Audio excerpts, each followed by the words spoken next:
کیونکہ میں گھبرایا ہوا تھا۔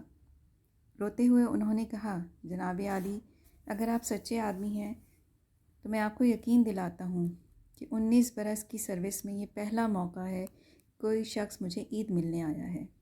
کسی نے آ کر مجھے چھپی ڈالی ہے، ورنہ میں اور میری ساری قوم جو ہے تھانے کی اچھوت ہے، ہم چنڈال ہیں اور ہم چور ہیں اور ہم کو انسان نہیں سمجھا جاتا۔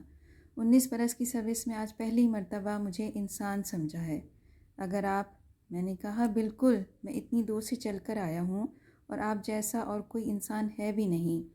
لوگوں نے ہمارے درمیان بہت بڑا خلا اور بہت بڑی خلیج پیدا کر رکھی ہے۔ لوگ ہمارے قریب نہیں آتے، ہم لوگوں کے قریب نہیں جاتے۔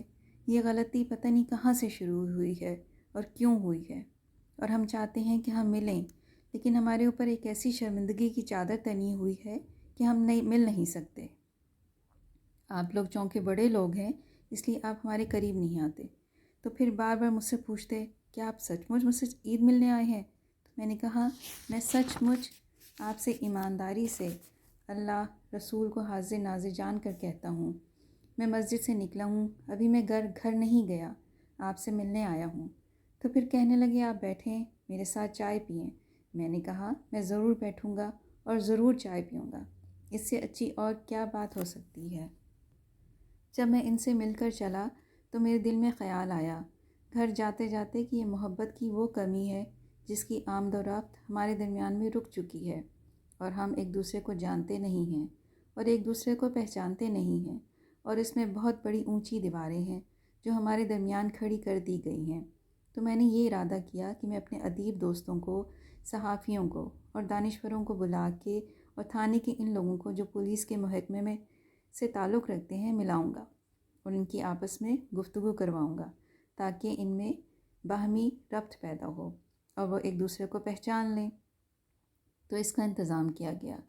ہمارے ہاں لاہور میں ایک جگہ ہے الفلاح، ہمارا ایک دفتر تھا نیشنل ریکنسٹرکشن کا، تو وہاں ایک ہال تھا، اس میں بندوبست کیا۔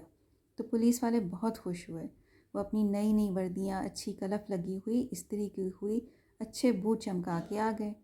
ان میں D I G, S S P, inspector, S H O, اور جو ہال تھا وہ بہت بھر گیا تھا۔ پھر الگ کرسیاں بھی تھیں، اور ہم لوگ جو تھے ہمارے ساتھی دانشور، ادیب، صحافی، وہ بھی موجود تھے۔ یہ ہمارے درمیان بڑا خلا ہے اور بہت بڑی خلیج ہے، اس کو پر کرنا چاہیے اور اس کو برج اوور کرنا چاہیے۔ تو میں نے ان کو زحمت دی ہے، آئیں آپ بھی کچھ بات کریں، یہ بھی کریں۔ اچھی ہے یہ ابتدا، جس طرح دنیا کے دوسرے ممالک میں، خاص طور پر انگلستان میں، جو بابی محبت کی نظروں سے دیکھتا ہے، بابی جو سپاہی ہوتا ہے، اس کا بچوں نے پیار سے نام بابی رکھا ہوا ہے، اور جتنے بچے اسکول جاتے ہیں اور راستے میں کوشش کرتے ہیں کہ بابی ان کو ملے جو ٹریفک کنٹرول کر رہا ہوتا ہے، وہ اسے ہاتھ ملا کر جائیں۔ بابی کی بھی یہ خواہش ہوتی ہے کہ اسکول جاتے بچوں کو ساتھ چمٹا کے تھپکی دے، اگر اس کی جیب میں کوئی میٹھی گولی، لیمن ڈراپ ہو تو وہ رکھتا ہے جیب میں، وہ ان کو ضرور دیتا ہے۔ ان کے درمیان محبت کا بہت گہرا رشتہ ہوتا ہے۔ ایسے ہی لوگ ہیں جو راستہ پوچھنے والے، کوئی بھی آپ کو مشکل ہو تو آپ اپنے بابی سے پوچھتے ہیں کہ مجھے کہاں جانا ہے۔ میں لندن میں تھا تو ایک مائی بڈھی ہمارے یہاں کی، کوئی اس کو زبان بھی نہیں آتی تھی، تو وہ بابی اس کے ساتھ بیچارہ لگا رہا۔ اب وہ بول رہی تھی پنجابی، وہ انگریزی، اب باہمی گفتگو جاری تھی۔ وہ ایک ہی بات کہہ رہی تھی کہ برہمی گاؤں میں جانا ہے، برہمی گاؤں جانا ہے۔ وہ سمجھتا نہیں تھا۔ میں نے بھی مائی سے پوچھا، میری بیوی بھی ساتھ تھی، کہ تو اتھے کی کیا کر رہی ہے؟ اس نے کہا، پت میرے بیٹے نے کہا ہے کہ میں برہما گاؤں میں رہتا ہوں۔ تو بعد میں پتہ چلا کہ وہ برمنگم جانا چاہتی تھی اور برہمی گاؤں تلاش کر رہی تھی۔ تو اتنا ہمیں پتہ چل گیا۔ اس نے کہا، تھینک یو ویری مچ، میں اس مشکل سے نکل گیا ہوں۔ وہ برمنگم گاؤں جانا چاہتی تھی۔ آئی ووڈ ہیلپ ہر، آپ گھبرائیں نہیں۔ میں نے کہا، کیا اس کے پاس ٹکٹ ہے؟ لندن تک تو وہ پہنچ گئی، جہاز نے اتار دیا۔ کہنے لگا، now it is my duty, تو میں اس کو لے کر جاؤں گا۔ تو میں نے کہا، آپ کیسے جائیں گے؟ کہنے لگا، نہیں، ہمارے پاس روزمرہ کے اخراجات میں سے سرکار نے اتنے پیسے دیے ہوتے ہیں کہ اگر کوئی مشکل ہو، کسی کو مشکل ہو تو ہم اس کی مدد کریں، تو میں لے جاؤں گا، اپنا بھی ٹکٹ خرچ کروں گا، اس کا بھی کروں گا۔ اور اس کو منزل تک پہنچا آؤں گا۔ اگر تو اس کا بیٹا جس کا پتہ اس نے بتایا ہے اس کے ہاں سے پیسے مل گئے تو ٹھیک ہے، ورنہ میں آ کر اپنے محکمے کو بتا دوں گا۔ تو میں یہ چاہتا تھا کہ ہمارے درمیان بھی اس قسم کا رشتہ قائم ہو، تو کیسی محبت کی بات ہے۔ حال میں یہ بات کر چکنے کے بعد پھر میں نے اپنے ایک جو سینئر دوست ہیں ان سے کہا کہ آپ ان سے گفتگو کریں۔ تو وہ آئے روسٹرم کے اوپر، مائک پر کھڑے ہو کے انہوں نے کہا، بڑی خوشی کا موقع ہے، اشفاق صاحب نے یہ بندوبست کیا ہے، ہم بہت خوش ہیں۔ آج بہت سارے پولیس والوں سے ملنے کا اتفاق ہو گیا، میں آپ سے یہ پوچھتا ہوں کہ آج کل رشوت کا کیا ریٹ ہے؟ تو سارے کیے دھرے پر انہوں نے پانی پھیر دیا، ایک ہی بات کہہ کر۔ انہوں نے کہا، اچھا اشفاق صاحب، السلام علیکم، بڑی مہربانی آپ نے ہمیں بلایا تھا اور اس طرح سے ذلیل و خوار کر کے بھیج دیا ہے۔ اب ٹھیک ہے، آپ کی مرضی۔ میں نے بڑی کوشش کی، بڑی ان کی منتیں کیں، لیکن وہ سارے سیٹوں سے اٹھ گئے اور کہا یہ ہمارے ساتھ ہونا تھا۔ اس کو بھی کہا، بابا ہم تو یہ آپس میں محبت کرنے کی کوششوں میں تھے۔ کہنے لگے، نہیں جی نہیں، یہ نامعقول لوگ ہیں، ان کے ساتھ محبت نہیں کی جا سکتی۔ تو پھر مجھے خیال آیا کہ یہ جو محبت کا معاملہ ہے اس کو بھی ہم لوگ اچھی طرح سمجھے نہیں ہیں۔ میری بیوی اپنے بیٹے کو، جو سب سے بڑا ہے، اس کو غالب پڑھا رہی تھی۔ وہ اسٹوڈنٹ تو سائنس کا تھا، BSc کا، اردو اس کا آپشنل مضمون تھا۔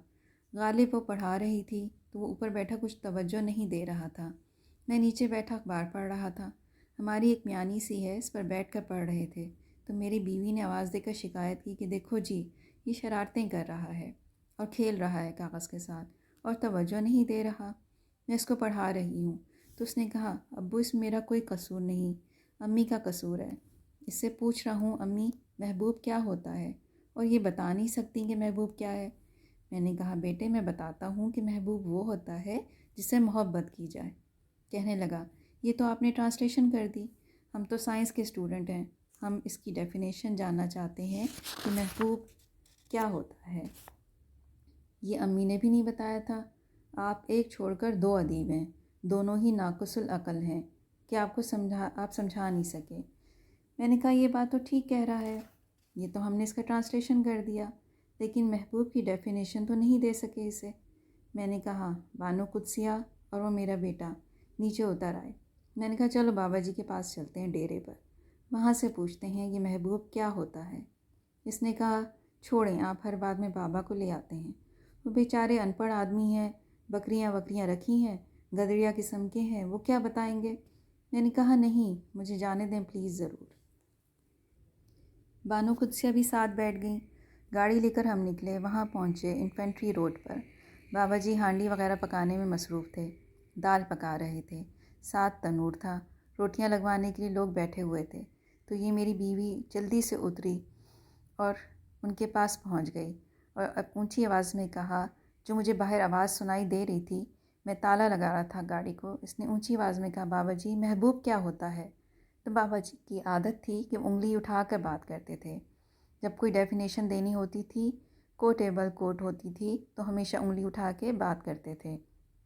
اور انہوں نے ایک انگریزی کا لفظ پتہ نہیں کہاں سے سیکھا تھا، نوٹ، تو ہم اٹینٹیو ہو جاتے تھے کہ اب اس کے بعد کوئی ضروری بات آ رہی ہے۔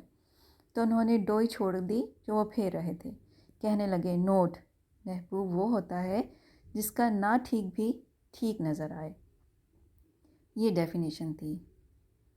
بچوں کی کافی چیزیں نہ ٹھیک ہوتی ہیں، لیکن ماں اس سے محبت کرتی ہے، اس کی ہر چیز نہ ٹھیک ہوتی ہے۔ محبوب وہ ہوتا ہے جس کی نہ ٹھیک کا پتہ ہوتا ہے کہ نہ ٹھیک ہے لیکن ٹھیک نظر آتا ہے۔ میں نے کہا، آ جاؤ بھائی۔ تو ہم یہ جو پڑیا تھی ساتھ لے کر آئے۔ میرے ذہن پر اس کا اثر تھا، جب میں نماز عید پڑھنے گیا تھانے دار صاحب سے ملنے، تو میں نے یہ سوچا کہ باوجود اس کے کہ بہت سے لوگ یہ سمجھتے ہیں کہ نہ ٹھیک آدمی ہے، لیکن اب اگر کوئی ہم کو محبت کی پڑیا دینا چاہ رہا ہے تو ان کو نہ ٹھیک والوں کو ٹھیک سمجھ کر ہی اپروچ کیا جا سکتا ہے۔ تو بڑی کوششیں کیں، لیکن ابتدا میں ایسا نہ ہو سکا۔ پھر مجھے آہستہ آہستہ پتہ لگنے لگا کہ یہ طبقہ اپنے طور پر بڑا مظلوم ہے۔ میں ان سے ملتا رہا، اپنے اس دوست سے جسے نئی نئی دوستی پیدا کی تھی۔ تو میں نے کہا، میں آپ کی کیا خدمت کر سکتا ہوں؟ تو مجھے کہنے لگے، اگر آپ کو کبھی موقع ملے تو ایک دستہ کاغذوں کا تھانے میں دے دیں۔ وہ دستہ کاغذوں کا 12 آنے کا آتا تھا اور 2 پینسلیں جس کے پیچھے ربڑ لگا ہوا ہو۔ تو میں نے کہا آپ کو اسٹیشنری نہیں ملتی سرکار کی طرف سے؟ کہنے لگے ملتی ہے، سارے تھانے کی 11 روپے مہینے کی اسٹیشنری ہوتی ہے، لکھنے کا بے شمار کاغذ چاہیے ہوتا ہے۔ تو میں نے خود اپنے دوستوں سے کہہ کے ان کو توفتاً اسٹیشنری جتنی بھی ہم مہیا کر سکتے تھے انہیں دیتے رہے اور وہ خوش ہوتے رہے۔ پھر میں سوچتا تھا ان کو بابی میں کیسے منتقل کیا جا سکتا ہے۔ یہ تو بڑی بہت مشکل بات ہے کہ ہم نے پورا تعلق ہی ان سے توڑا ہوا ہے، انہوں نے ہم سے توڑا ہوا ہے، کسی وجہ سے ٹوٹ گیا تو اب استوار ہو نہیں سکتا۔ پھر میں نے دیکھا میرا دفتر مال روڈ پر تھا، یہاں میر پل پر، وہاں سپاہی سڑک کے کنارے دونوں طرف کھڑے تھے، اور کسی سربراہ مملکت کو ایئرپورٹ جانا ہوتا تھا، وہ گورنر ہاؤس سے نکلتا تھا، ایئرپورٹ جاتا تھا، اور گرمی میں دھوپ میں بری حالت میں کھڑے وہ بیچارے سپاہی نہ جانے کتنی دیر تک کھڑے رہتے تھے۔ ایک دن ایسا ہوا کہ وہ صبح 10 بج کے کھڑے شام کے 3 بج گئے۔ میں 2-3 دفعہ دفتر سے نکلا، میں نے دیکھا تو ان سے پوچھا گزرا نہیں صاحب ایئرپورٹ کو جانے کے لیے؟ انہوں نے کہا جی وہ نکلے تھے گورنر ہاؤس سے، پھر ان کو کچھ کام پڑ گیا اور پھر وہ واپس چلے گئے۔ وہاں کوئی پیغام آ گیا تھا، وہ وہاں پر بیٹھے ہیں، میٹنگ ہو رہی ہے۔ تو میں نے کہا آپ یہاں کھڑے ہیں، بہت زیادہ گرمی ہے، آپ کیسے کھڑے ہیں؟ کہنے لگے ہم ہل نہیں سکتے۔ میں نے کہا آپ نے پانی پیا ہے؟ کہنے لگے نہیں جی، ہمارا کوئی ایسا بندوبست نہیں ہے۔ میں اپنے دفتر گیا تو ہمارے پاس فضول پرانی بالٹیاں گندی قسم کی تھیں، ان میں پانی جو گھڑے کا تھا ٹھنڈا بھی نہیں کر سکے، کوئی ایسا انتظام تھا ہی نہیں۔ ڈال کے 2 گندے مندے گلاس لے کر آیا، ان کو پانی پلایا تو بیچارے بڑے شکر گزار ہوئے۔ وہ مجھے بہت اچھا اور نیک آدمی سمجھنے لگے کہ لاہور میں ایک اچھا آدمی ہے، ورنہ ان کو پانی کون پلاتا۔ جب شام ہمارا دفتر بند ہوا اور ہمارے سربراہ مملکت چلے گئے تو پھر وہ آہستہ آہستہ اپنی اس جگہ سے ہلتے ہوئے واپس جانے لگے۔ تو میں جا رہا تھا گھر کو، جب میں نے ان کو دیکھا تو پوچھا آپ کے جانے کا کوئی بندوبست ہے؟ تو انہوں نے کہا ہمارے ہاں یہ رواج نہیں ہے، صبح ہم کو پھینک جاتے ہیں یہاں پر، ہم ظلم کر کے ڈنڈا دکھا کے کسی کو روک لیتے ہیں کہ ہمیں سڑک پر یہاں اتار دو، ہماری یہاں ڈیوٹی ہے، شام کو واپس جاتے وقت کوئی ہمارا انتظام نہیں ہے۔ تو پھر میں نے گاڑی روکی اور کیریئر اور انہیں کہا کہ بیٹھیں۔ اب وہ 25-30 سپاہی، اور آپ نے اگر چھوٹی کیریئر گاڑی چلائی ہو اور اس میں پیچھے اتنا لوڈ ہو اور آپ مڑیں تو ایک دفعہ تو آپ گرتے گرتے بچیں۔ وہ کہنے لگے اگر آپ ہم پر مہربانی کرنا چاہتے ہیں تو آپ چیئرنگ کراس تک پہنچا دیں، وہاں سے ہم کوئی بندوبست کر لیں گے۔ تو انہیں لے کر وہاں گیا۔ یہ بات جو تھی میرے لیے بڑی تکلیف دہ جب بھی تھی اور اب بھی ہے، اور میری آرزو جب بھی تھی اور اب بھی ہے کہ ان کو میں بابی سے بھی بہتر روپ میں دیکھوں اور ہمارے اور ان کے درمیان ایک محبت کا رشتہ قائم ہو۔ یہ نہ ہو سکا، لیکن یہ آرزو میرے اپنے طور پر پروان چڑھتی رہی۔ تو پھر ایک آئی جی آئے، بہت ادیب نواز تھے، چودھری سردار محمد ان کا نام تھا۔ ان سے جب بات ہوئی تو انہوں نے کہا جی بسم اللہ آپ آئیں اور ان کو ایڈریس کریں اور ملیں، کچھ اور ادیبوں کو بھی ساتھ لے کر گیا۔ ان کے ساتھ بات چیت ہم نے شروع کی تو ان کو پہلی دفعہ احساس ہوا کہ یہ عطاء الحق قاسمی ہیں، یہ امجد اسلام امجد ہیں، یہ اصغر ندیم صاحب ہیں۔ بڑا حوصلہ ہوا ان کو، اور یہ ہماری عزت افزائی کے لیے آئے ہیں۔